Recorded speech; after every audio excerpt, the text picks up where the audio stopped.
Good Thursday morning, church family. We have journeyed together for some time now through the Sermon on the Mount, which is the greatest sermon ever by the greatest preacher ever. It's no ordinary sermon. We've considered how Jesus is encouraging us to have a kingdom perspective and to take up our residence in Jesus' kingdom society.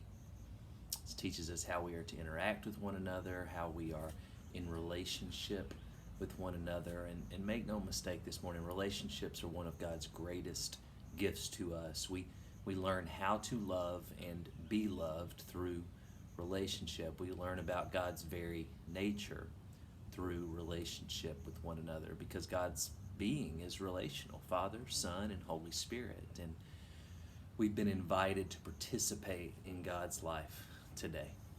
God who is with us and for us and unto us. Now, having to use these social media platforms during the time of COVID-19 has been a blessing to keep in touch with you, but it's also had some frustrating elements. My rhythms before this began did not include much time on social media, and then all of that changed. So may I take a moment this morning and kindly remind us all that we are not, as people, the sum of what we post on social media. Also, may I kindly remind us that what we put on social media is often likely to be misinterpreted or not able to be nuanced in a way to capture all of the sides of a take or an argument. Yes, we can make a snappy point that points out truth and puts someone else in their place, but it does not mean that the person put in their place is all bad or completely wrong. Obviously, our social media proclivities significantly challenge our Christian witness, I believe. And I'm afraid it does more in times like we find ourselves in today to divide us than to bring us together. I once heard it said that to love and respect someone is to hear them, to hear their experience and their perspective, whatever that is, to not force upon them our own perspective.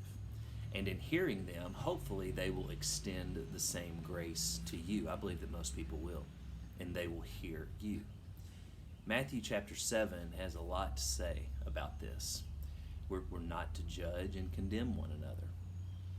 God will fight those battles for us. God, who knows what we need and desires to give us good things, He's not going to give us what we don't need. God is a good Father.